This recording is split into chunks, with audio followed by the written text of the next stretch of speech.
안녕하세요. 양희사의 금융가의 양영빈입니다.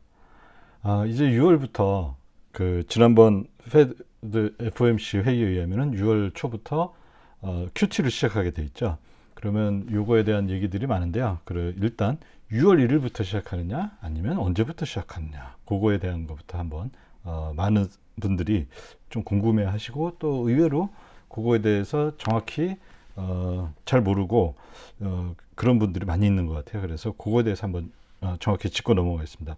먼저 지난번 FOMC 회의에서는 분명히 6월 1일부터 6월 초부터 시작한다고 했는데요. 실제 그 페드 상황을 보면요, 꼭 그렇지는 않아요. 페드가 소유하고 있는 크게 그 채권으로는 국채가 있죠. 국채와 그 다음에 또 MBS라는 것이 있는데요.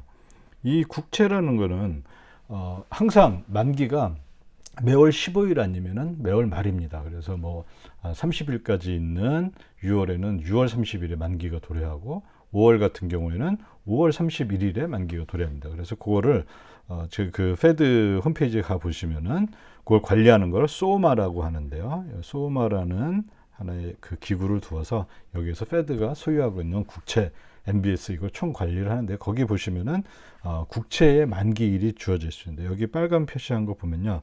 만기가 언제부터 도래하냐면요. 6월 15일부터 오죠. 그 다음에 6월 30일 있고 7월에는 7월 15일, 7월 그 다음에 31일 이런 식으로 만기가 15일 또는 월 말에 만기가 옵니다. 왜 이게 중요하냐면은 QT를 하려면은 이번 QT는 어떻게 되냐면은 국채나 MBS가 만기가 돌아오면 기존에는 만기가 돌아오면은 그거를 그 재무부로부터 원금을 받고 그다음에 재무부는 또 동일한 금액만큼 그 국채를 발행을 하고 그걸 다시 인수하는 방식으로 재무부는 국채의 누적 발행량을 그대로 유지하고 그다음에 페드 연준은 국채 소유량을 그대로 유지하는 건데 이제 QT에서는 그 재무부는 그대로 유지하되 연준만 만기 도래한 거를 없애주죠. 그럼 채권 자산이 없어지니까 그 부채에서 지급준비금이 동시에 같이 줄어드는 그래서 페드의 대차대조표 크기가 줄어드는 이런 효과가 바로 QT인데요.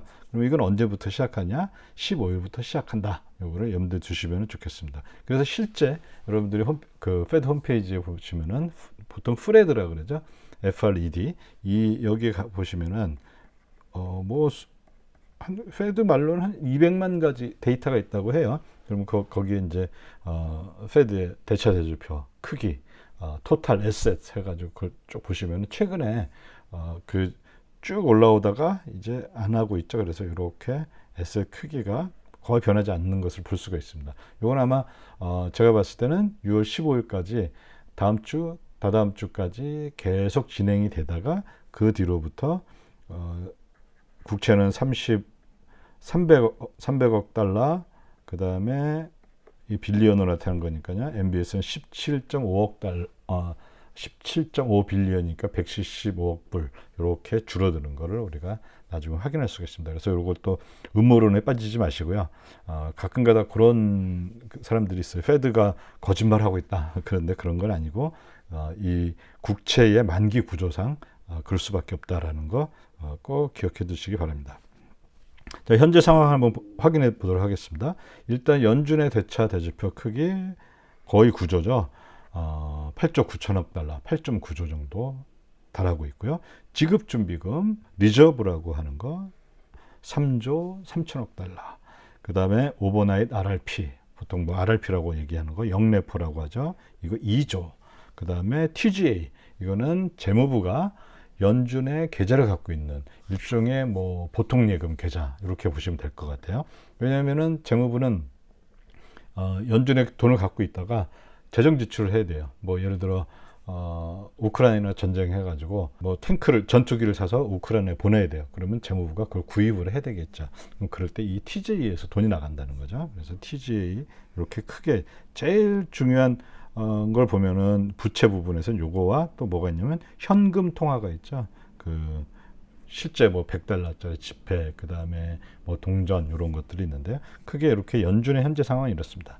그 다음에 이제 앞으로 QT를 하게 되면은 굉장히 중요한 주체로서 등장하는 게 단기 자금 시장의 하나의 굉장히 중요한 주체죠. MMF라고 하는 머니마켓 펀드라고 하는 요 부류가 있는데요. 여기에 잔고가 지금 4조 6천억 달러에 달하고 있어요. 근데 이거 굉장히 이제 중요한 또 상황 중에 하나가 MMF는 투자할 수 있는 것이 법적으로 정해져 있습니다. MMF 단기 자금 펀드인데요. 아무데나 그냥 단기라고 해서 아무데나 할 수 있는 거 아니에요. 예전에는 커머셜 페이퍼라고 해서 회사채, 회사 뭐 단기 채권에 대해서도 투자하고 했었는데 2008년 금융위기가 거치면서 이러면 너무 위험하니까 MMF는 다 그런 건 아닌데 상당수 대다수가 그 아주 안전한 자산에만 투자해라 이렇게 법적으로 MMF 그게 바뀌었습니다. 그래서 그 대표적인 게 오버나잇 RRP에는 해도 된다. 왜냐하면 이건 연준이 보장하는 거잖아요. 그러니까 뭐 굉장히 안전하다고 보겠죠. 그 다음에 단기 국채. 이것도 단기 국채는 뭐 T빌이라고 보통 얘기를 하는데요.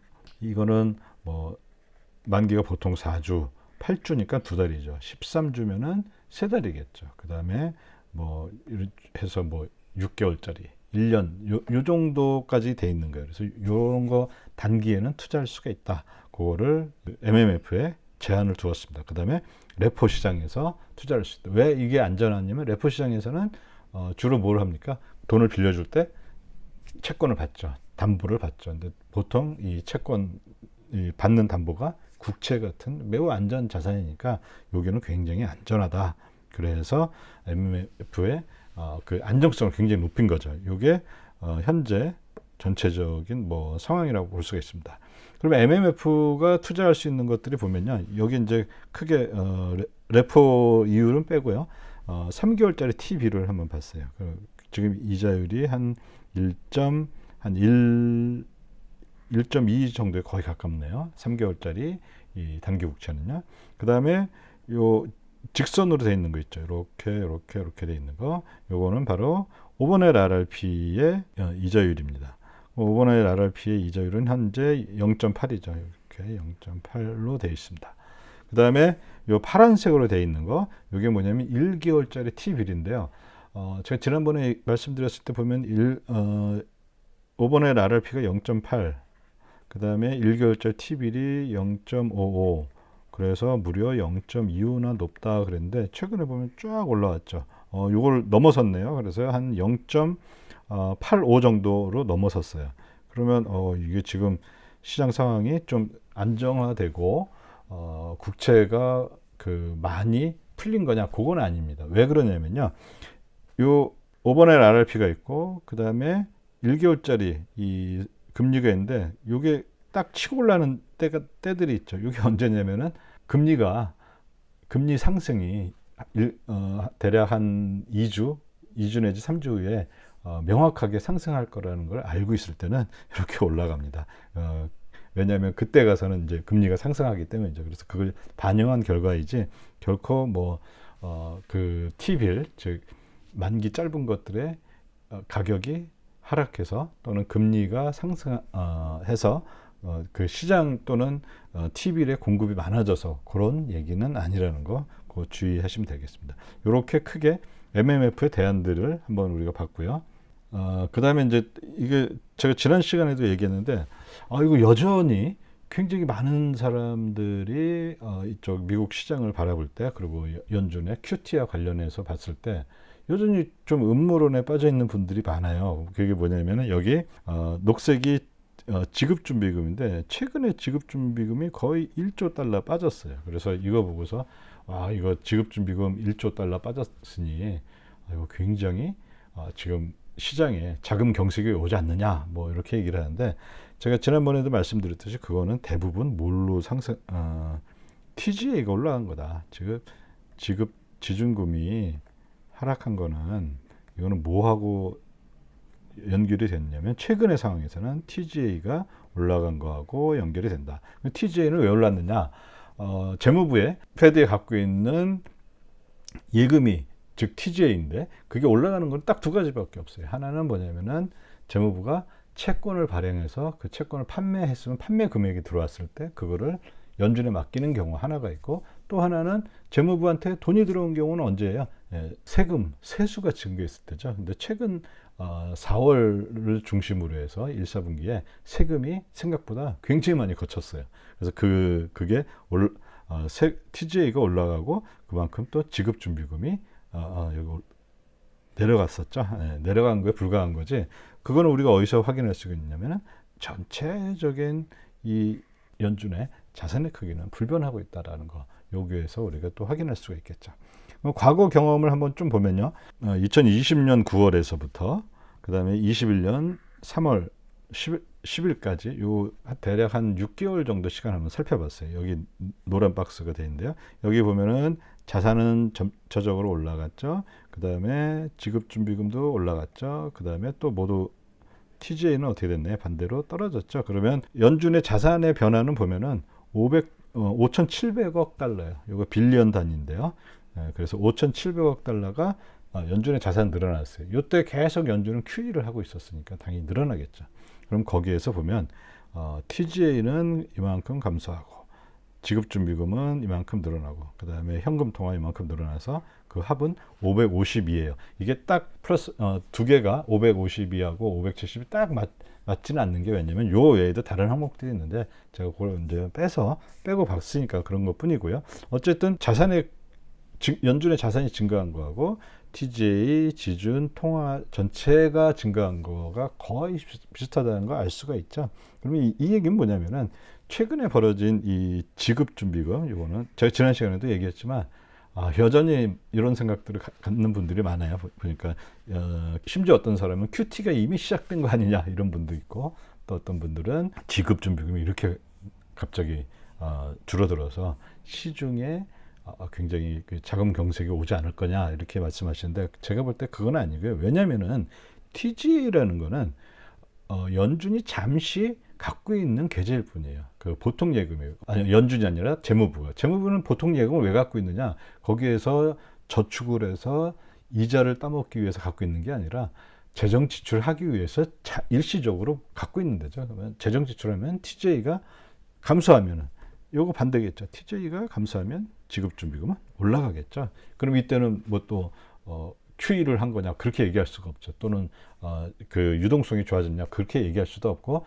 지급준비금과 TGA는 하나가 올라가면은 하나는 떨어지고, 물론 다른 것들이 다 동일하다는 가정하겠습니다. 하나가 내려가면 다른 거는 올라가고, 이런 그런 뭐 대체적인 서로 대체하는 관계에 있다. 이것만 기억해 두시면은 최근에 벌어진 일들을 보고 뭐 이렇게 과민 반응할 필요도 없을 것 같습니다. 자, 그 다음에 오늘 준비한 거는 뭐냐면은, 그러면 이제 이 실제 6월 중순부터 QT가 시작을 할 때 QT가 앞으로 어떻게 되겠느냐, 뭐 요거는 제가 이전에도 굉장히 많이 말씀을 드렸던 상황이지만요, 이번에 또 특별히 지난주에 제가 아주 굉장히 좋아하는, 그리고 굉장히 많이 배우고 있는 조셉 왕이라는 이분, 패드가이라는 필명을 쓰고 있습니다. 이 패드가이, 조셉 왕이 최근에 또 블로그에 글을 하나 발표를 했습니다. 그 제목은 터보 타이트닝을 하는데, 긴축을 하는데, 이거 완전히 터보 긴축을 한다. 어마어마하게 큰 긴축을 하고 있으니, 결국에 이분의 하는 얘기는 그거죠. 조심하라 이거죠. 굉장히 조심해야 될 때다. 그 얘기를 하고 있고요. 먼저 결론적으로 얘기를 하자면은, 향후 예상, MMF는 오버나잇 RRP의 참여가 증가할 것이다. 대략 연말까지 뭐 5천억 뭐 이 정도 예상을 하고 있습니다. 이거를 뭐 정확히 왜 그러냐 하기에는 좀 어렵지만은, 뭐 과거 경험과 현재 상태를 봤을 때 뭐 그럴 것이다 이렇게 얘기를 하고 있고요. 그 다음에 QT를 시작하는데, QT가 지금 이제 6월 중순부터 시작해서 연말까지 하면은 대략 5천억 달러 정도 돼요. 5천억 달러 살짝 넘는데요. 대략 뭐 5천억 달러 뭐 이렇게 얘기를 하면 될 것 같고요. 어쨌든 그러면 연말에 요 오버나잇 RRP로 가니까 지급준비금 줄어들겠죠. 다른 게 다 일정하다면은 오버나잇 RRP가 늘어나면은 연준의 지급준비금이 감소하죠. 지급준비금이 감소한다는 건 뭐냐면 은행 예금이 감소한다, 그런 걸 의미하죠. 그 다음에 QT로 인해서 또 5천억 하니까 대략 연말에 1조 가량의 은행 예금이 감소할 것이다. 이렇게 보고 있습니다. 그 근거로서는 현재 재무부는 단기 국채 발행을 굉장히 누르고 있어요. 그러니까 그 예전에는 단기 국채 뭐 1개월짜리, 2개월, 3개월짜리 뭐 1년 이내의 거를 실제 2022년에 굉장히 많이 발행했었는데요. 이제는 이제 그거를 굉장히 감소시키고 있습니다.